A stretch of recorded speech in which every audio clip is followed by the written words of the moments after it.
na huwag ng anak ang turing, kahit katulong na lang at pakainin na lang at pagtatrabahuhan niya ang kanyang kakainin. Luke 15:20, but when he was still a long way off, his father saw him and felt sorry for him. He ran to his son and hugged and kissed him. Ang taong ito, ang ama, sa kabila ng ginawa ng anak, ay sobrang mahabagin at maibigin at malayo pa lang kanyang anak na nakita niyang papalapit, siya pa ang patakbong sumalubong. Pinupog niya ng halik, niyakap niya ang kanyang anak.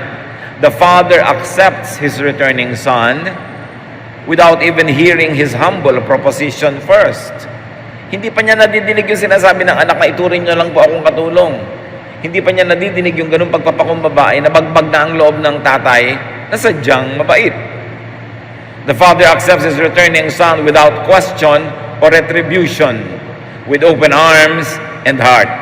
Walang tanong-tanong, walang sumbat-sumbat, niyakap niya agad at pinagahagkan ang anak na napakatagal na niyang hinihintay at napakatagal na niyang inaasam-asam na makasamang muli. Luke 15:21, the son said, "Father, I have sinned against God in heaven and against you. I am no longer good enough to be called your son." So the son expresses his humble realization and proposition. What did he realize? That he was not such a good son. He was no longer worthy to be called son. Pwede na siyang tawagin na lang na utusan. At ito ang kanyang iminungkahi. Na itrato na lang siyang katulong, yun ay mas maganda na kaysa sa katulong siya ng ibang tao, tapos gutom din siya. Bakit ikinuwento ang kwentong ito? Sapagkat may aral. People are like this younger son. You and I are like this younger son. Mistaken, short of God's glory. Nagkakamali. Damage and hurting.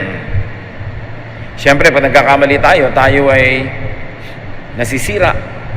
Nagkakaroon ng mga pingas, lamat, dumi, at nagkakaroon tayo ng mga dinaramdam. Dinaramdam natin ang mga nangyayaring hindi maganda sa atin, kahit pa nga tayo mismo ang may kagagawa nun. And this son was guilty. Isa sa mga pinakamahihirap na dalhin ay yung pag-uusig ng budhi. Mabigat na kalooban dahil natanto natin ang ating mga pagkakamali. But added to that, the son was rejected, unloved, uncared for. Naglilingkod na nga siya, hindi pa rin siya pinapakain. Mas pinapakain pa yung baboy kaysa sa kanya. So there's a lot of rejection.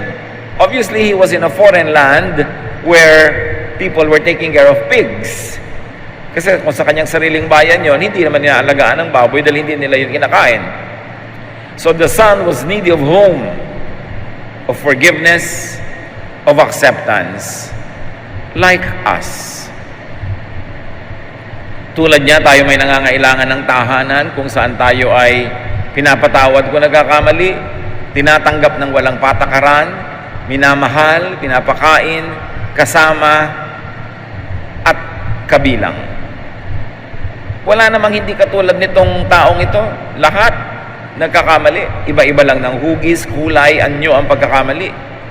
Lahat nagkakaroon ng mga bagay na sukat ipagsisi. Ecclesiastes 7:20, indeed, there is no one on earth who is righteous. No one who does what is right and never sins. Walang perpekto, walang hindi nagkukulang, nagkakamali, nagkakasala. The younger son did wrong, obviously. But then, he did right. Nakagawa ng mali, pero gumawa rin ng tama. Itinama ang mali, itinuwid ang liko, niliwanagan ang madilim, nililinis ang marumi. Nagbalik loob siya sa kanyang ama. Luke 15:22-24. But his father said to the servants, "Hurry and bring the best clothes and put them on him. Give him a ring for his finger and sandals for his feet. Get the best calf and prepare it so we can eat and celebrate. This son of mine was dead, but he has now come back to life. He was lost and has now been found. And they began to celebrate. Yung inaasahan ng anak na dapat lang ay kanyang tanggapin, na gawin na lang siyang katulong, baligtad. Pinabihisan siya, hindi lang ng basta damit, ng pinakamagarang damit.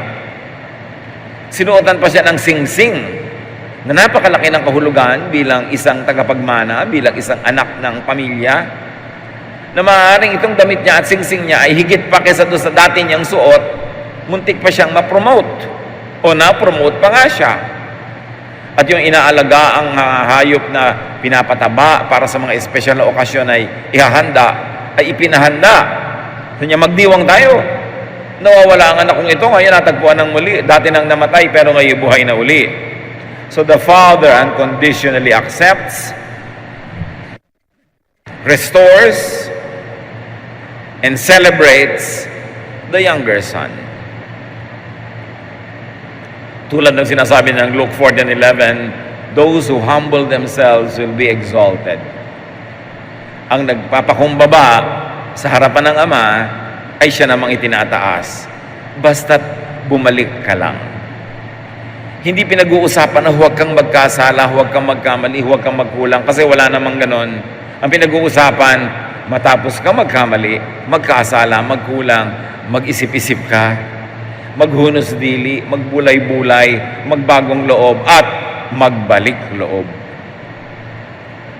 At pag nagbalik loob, walang tanong-tanong, tatanggapin, mamahalin, bibigyan muli ng dangal ng Ama. This is our Father God.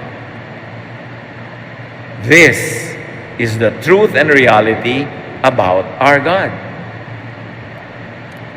Kabaligtaran nung nasa isip ng marami na ang Diyos ay laging nagagalit, namamalo, nagpaparusa, naghihiganti. Kaya tuloy tayo laging takot na takot sa Diyos, hindi makalapit sa Diyos.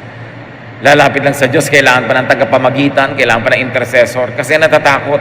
Hindi yun ang Diyos na ipinapakilala ni Jesus. Isang Diyos na maamo, maibigin, mapagmahal, mapagtanggap. 1 John 4:7 and 8.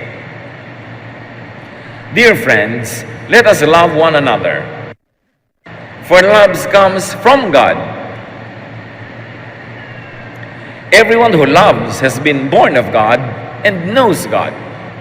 Whoever does not love does not know God, because God is love.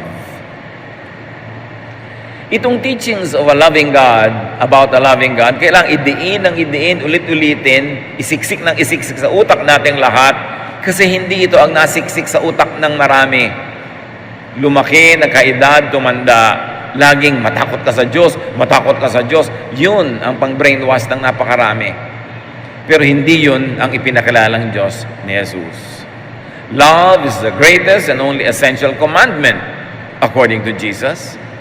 And love is the greatest according to Paul. Sadly, our loving God has been grossly misrepresented by many as angry and vindictive. Yan ang malungkot. Ipinakilala at patuloy na ipinapakilala ang Diyos na laging galit at mapagiganti. But Jesus showed the world the true loving character of God, especially through this story that we are studying. John 1:14, the Word, meaning Jesus, became a human being and lived here with us. We saw His true glory, the glory of the only Son of the Father. From Him, all the kindness and all the truth of God have come down to us. Ibig sabihin, bago isilang si Jesus, hindi nakikilala ng mga tao ang Ama. Baligtad pat liko, baluktot ang nakikilala, kaya lahat ng kabutihan at katotohanan tungkol sa Ama ay ibinaba, ipinakita sa pamamagitan ni Jesus. Na kundi pa isinilang si Jesus, kundi pa siya nabuhay para ipakilala ang Ama, liko, baluktot ang pagkakakilala ng tao sa Diyos. Luke 15:25-30 sa pagpapatuloy ng kwento. The older son had been out in the field, but when he came near the house, he heard the music and dancing. So he called one of the servants over and asked, "What's going on here?" The servant answered, "Your brother has come home safe and sound, and your father ordered us to kill the best calf." The older brother got so angry that he would not even go into the house. Meanwhile, itong panganay na kapatid na laging correct, laging masipag, laging nasa bahay o nasa bukid lamang, nagtatrabaho, naglilingkod, umuwi. Malayo-layo pa'y nadinig na niya ang mga tunog ng halakhakan, tawanan, tugtugan. Nakita niya ang liwanag at nung lumapit palalo ay mga nagsasayaw ang mga tao, nagsasaya. So sabi niya agad doon sa isang katulong na nasa labas, anong nangyayari dito? Sa halip na ma-excite siya na mayroong kasiyahan, negative. Sa niya, anong nangyayari dito? Aba, umuwi na po ang inyong kapatid at nagpakatay ng pinakamatabang hayop ang inyong ama para ipagpiesta natin at ipagdiwang, nagalit imbes matuwa. At ni ayaw pumasok ng bahay. Ganyan yung mga laging matuwid, laging righteous. Maraming ayaw tungtungan, ayaw puntahan, ayaw samahan.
Hiwalay ng hiwalay, nakala mo siya madudungisan at marurumihan kung makisalamuha sa kapwa-tao.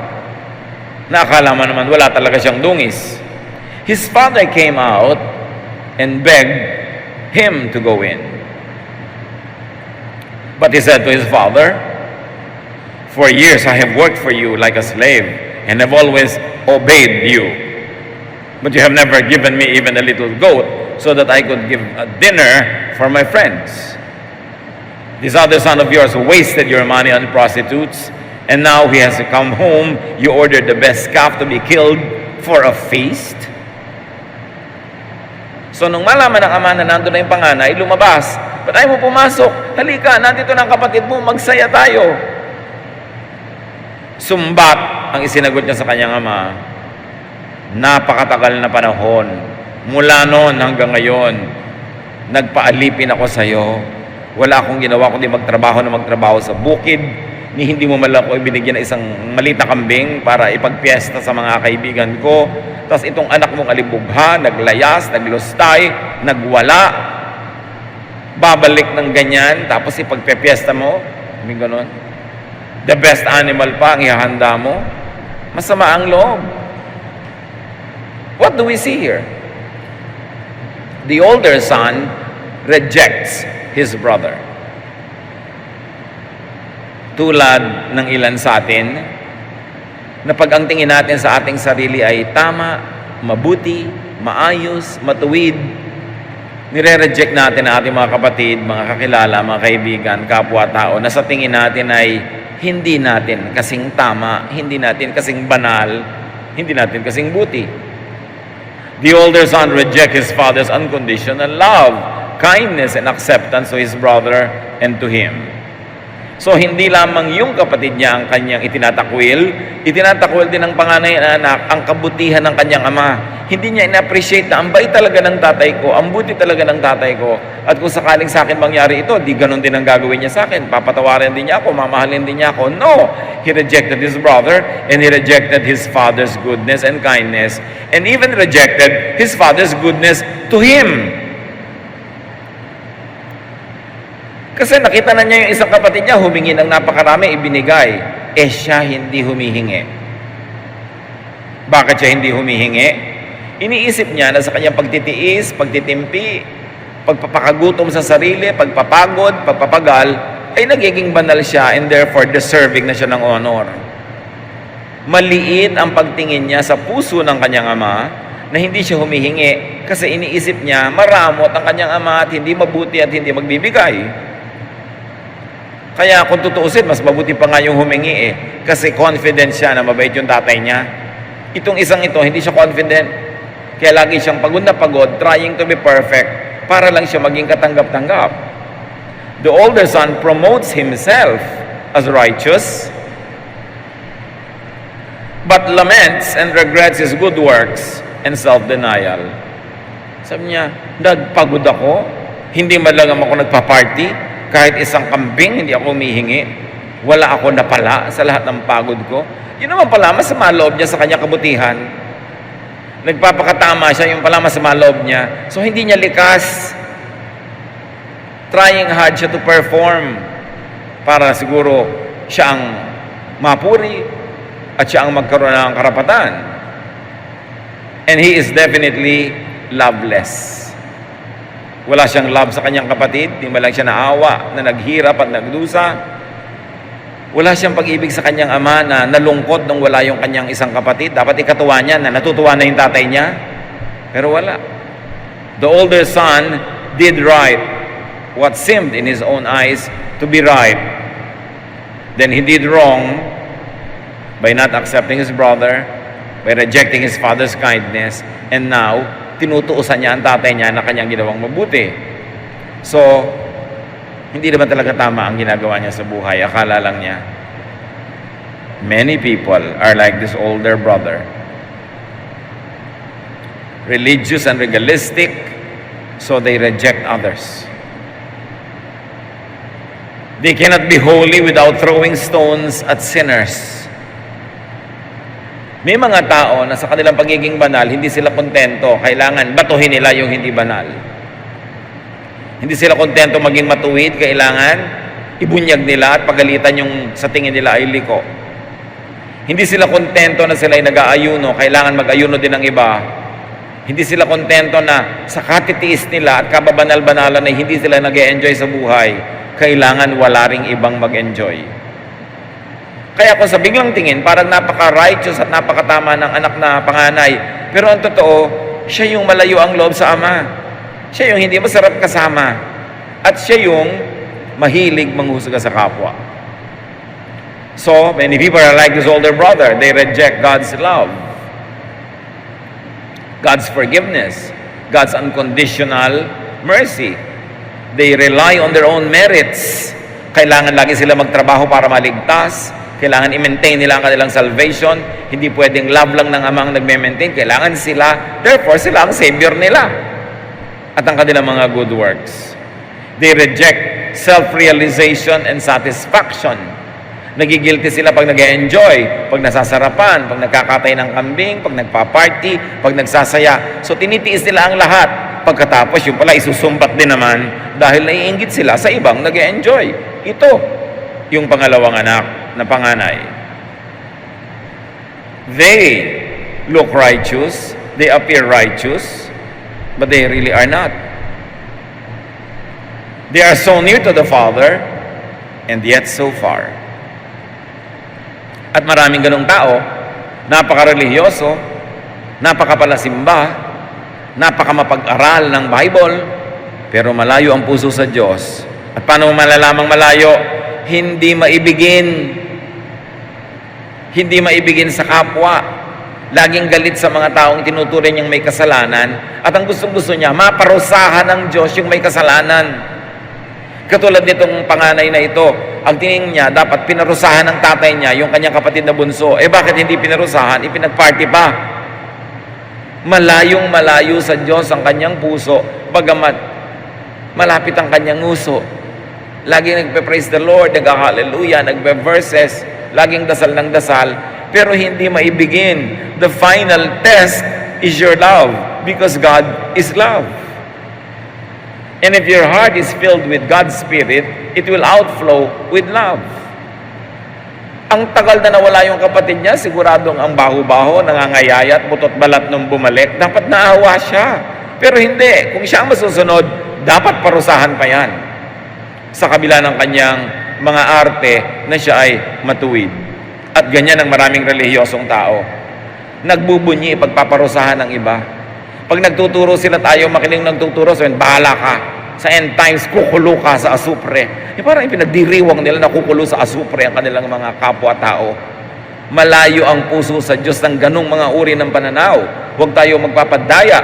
Pag nagbubunyi at natutuwa na may mga mapaparusahan, mapapahamak, dahil sa tingin mo may makasalanan sila, ang reviewin mo ay yung sarili. Kasi dapat habag ang nararamdaman mo sa ganong mga tao. Luke 15:31-32. His father replied, "My son, you are always with me, and everything I have is yours. But we should be glad and celebrate. Your brother was dead, but he is now alive. He was lost and has now been found." Malaman ang sinabi ng ama, lagi kang nandito. Lahat ng ari-arian ko'y sa'yo rin. Yung kapatid mo nga naglayas, binigyan ko pa. Ikaw hindi ka naglalayas. Bakit hindi ka nagkatay ng kambing? Bakit hindi ka nagparty? Problema mo yan. Sinabi ko bang huwag ka mag-enjoy? Sinabi ko bang mag-fasting ka na mag-fasting dyan? Sinabi ko ba na huwag kang magsaya kasama yung mga kaibigan? Pinili mo yan. Dahil sa palagay mo, yan ang pagiging matuwid. E-earn ka ng point sa langit. Pero choice mo yan. Hindi ko yan hiningi sa'yo. Bakit ka ngayon nagrereklamo? The father clarifies the older person's accountability. And in fact, very subtly corrected him. Those who exalt themselves will be humbled. Itinataas niya ang kanyang sarili, ako ang dapat ay pag-party, ako ang dapat ipagdiwang, bakit yung kapatid ko na yan, alibugha? Sabi ng tatay niya, ba't di ka nag-party? Sino may sabi sa'yong wag? Choice mo yan, tapos ngayon isisisi mo sa akin. Choice mo na maging cruel, maging sa sarili mo, tapos gusto mo na maging cruel ako sa kapatid mo. Ganon kasi yung mga taong walang ginawa kundi ang sarili ay tiisin, pahirapan. Gusto rin nila, pahirapan yung iba. Hindi sila kontento na sila ay nagtitimpi. Dapat magtimpi din yung iba. Hindi sila kontento that they are fasting. Dapat mag-fast din ng iba. And this is actually hypocrisy. At ito ang malinaw na ipinapakita sa kwento. Merong sa tingin at biglang tingin ay mukha maka-Diyos, pero sila pala yung malayo.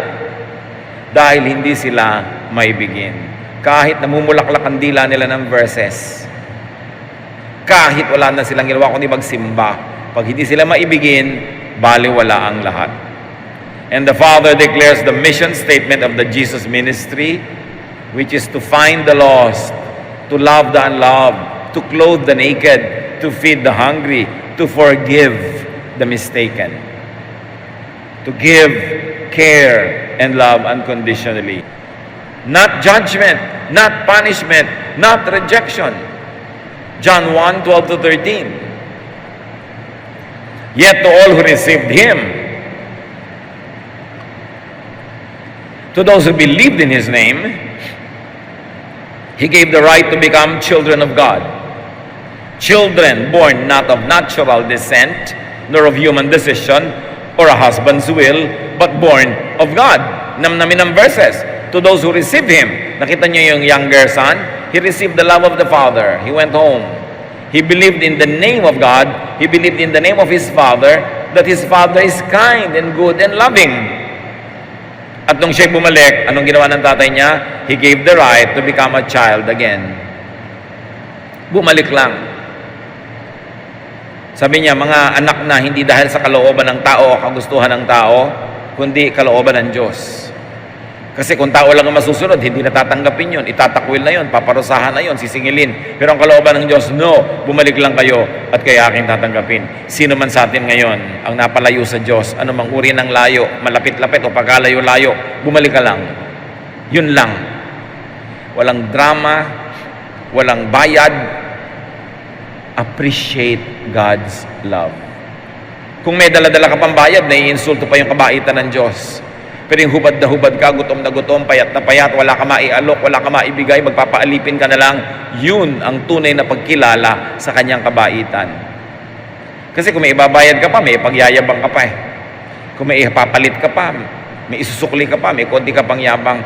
Pero yung pipim-pipi ka, pisang-pisa, pigang-piga, pupunta ka sa Diyos nang walang kakibo-kibo at humble.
Doon mo mararamdaman kung gaano siya maibigin, kung gaano siya kabait.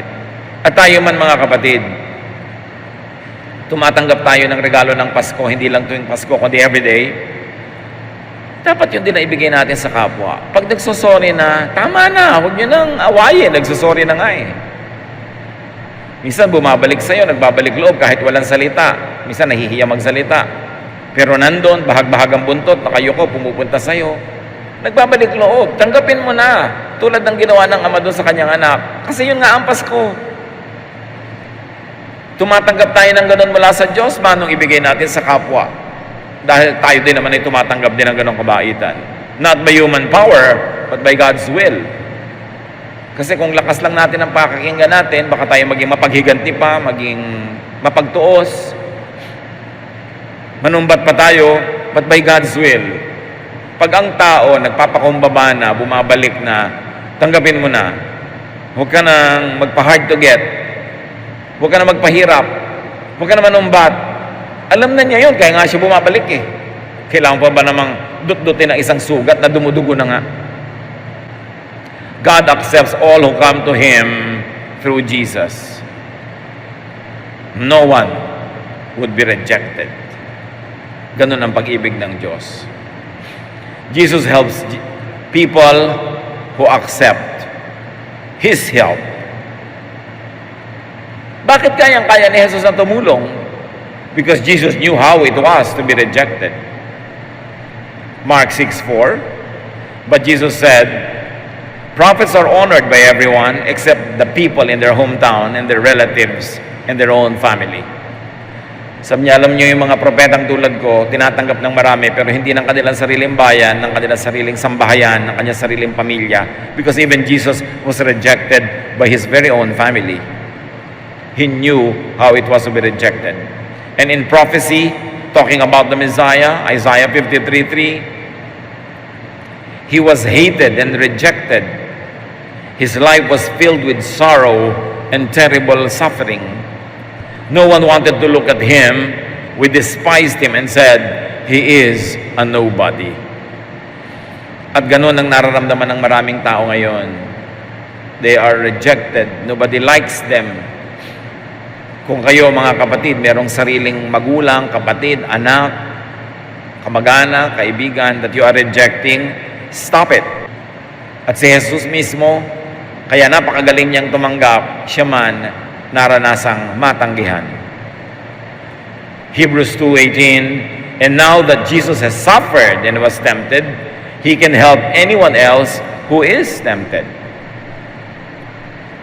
Sino man dumaranas ng tukso, kaya niyang tulungan dahil dumaan siya dyan. Sino man ang nakakaranas na matanggihan, itakwil, matutulungan niya dahil dumaan siya dyan. Kaya sabi niya sa Luke 19:10, the Son of Man came to seek and save the lost. Luke 14:21-23, the master became, and he said, go as fast as you can to every street and alley in town. Bring in everyone who is poor or crippled or blind or lame. Go out along the back roads and fence rows and make people come in so that my house may be full. The background is there was a big feast and none of the VIPs wanted to come. Yung mga self-righteous, they think they are okay and they don't need the Lord. So ang sabi ng may bahay, sino man dyan ang mga lumpo, ang mga bulag, ang mga may sakit, sila ang imbitahin. Papasukin at nang mapuno ang aking bahay at na magkaroon ng pagdiriwang. The house of God will be full of society's rejects. The church should be full of society's rejects. Hindi yung mga pang-display window quality. Yung mga reject, yung sinasabing the lame, the blind, the crippled, the poor. Yun ang gustong-gusto ng Diyos na kupkupin, tanggapin, mahalin. Yung mga isinusuka ng lipunan, yung mga may bad record, yung mga may madilim na kahapon, yung mga may mga pagkakamali, yung may mga questionable na mga karakter at nakaraan, yan ang gustong-gustong isagip ng Diyos. Sabi niya, I came to seek and to save the lost. Ngayon, ikaw, nagbabanal-banal mo ka Diyos, bakit mo tatanggihan ng gano'ng mga tao? Bakit mo sila itatakwil? Sila nga ang gustong-gusto ng Diyos na sagipin. Kaya alam na alam ni Jesus how to be rejected. Approach God. Go to God. Go back to God. Be received by God through Jesus. Hindi ko mo pag nagkakamali tayo, nagkakasala, lalo tayong lumalayo sa Diyos dahil nahihiya tayo, nakakahiya naman, lalayo na lang ako. No, return. No questions asked. God will accept you back. Kailangan ikaw ang unang tumanggap sa sarili mo. Ang dami mga tao, nagpapadala sa akin ng message sa Facebook. Hindi nila tinatanggap ang sarili nila. Ang tingin nila sa sarili nila, hindi karapat-dapat, sila ay liko, sila ay marumi, sila ay sinumpa ng Diyos, etc. etc. Walang ganon. Guni-guni mo yan.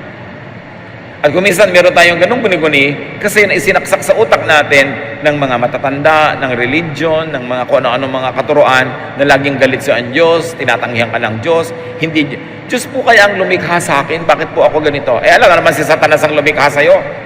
Lahat Diyos ang lumikha. You are fearfully and wonderfully made.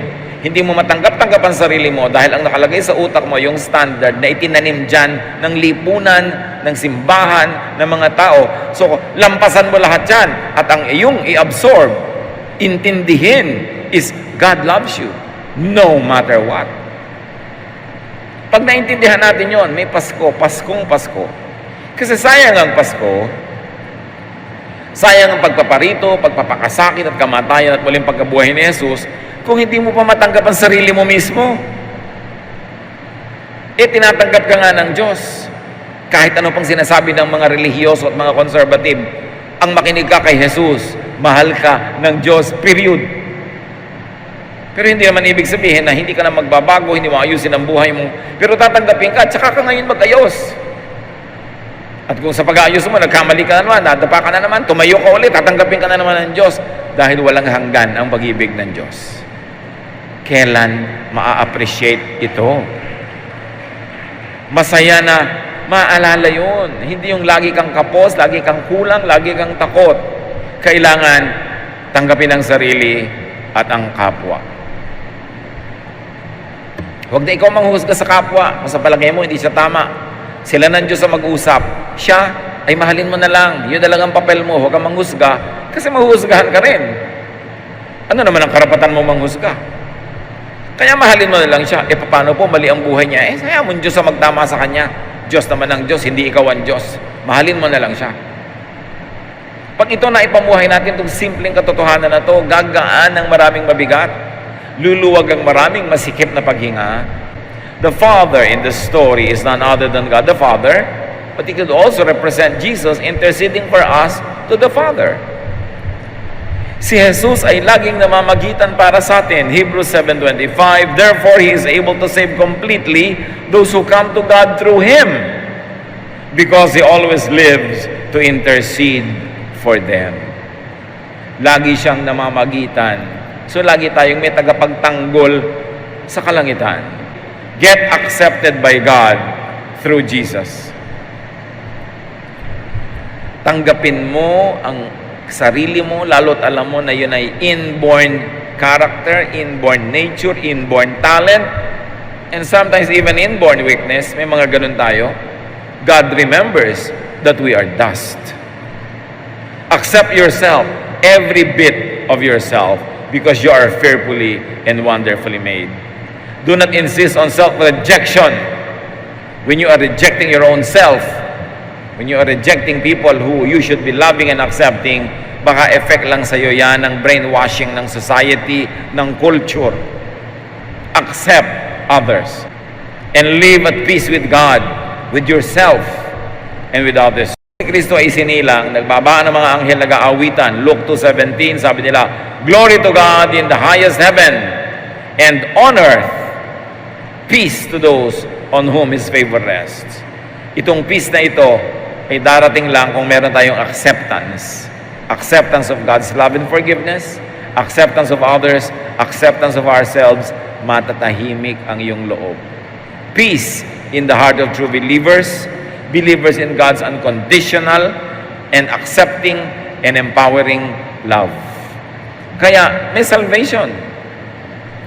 Salvation is not only salvation from hell, it's also salvation from rejection, because rejection and being rejected is like hell. Dear God, thank you dahil mahal nyo kami. Salamat sa mga napakamakapangyarihang katotohanan na dahil kay Jesus, mas makikilala namin kayo bilang mabuti, mabait, mapagtanggap, maibiging Diyos. Ituwid mo ang mga liko naming pananaw tungkol sa inyo, O Diyos, na itinanim sa utak namin ng napakarami mga bagay, katuruan at kung ano-ano. Ang itanim namin sa aming isip ay ang ipinakilala ni Jesus na Diyos, kayo na mabait, mabuti, maibigin. At kami man maging ganun sa kapwa at sa aming sarili. Mag-isip-isip at magbulay-bulay tayo mga kapatid kung may mga nire-reject tayong tao na dapat na nating tanggapin. At kung may nire-reject tayo tungkol sa ating sarili na dapat din nating tanggapin para tayo matahimik. At matapos yun, ay payagan natin at hayaan ang Espiritu ng Diyos ang pumili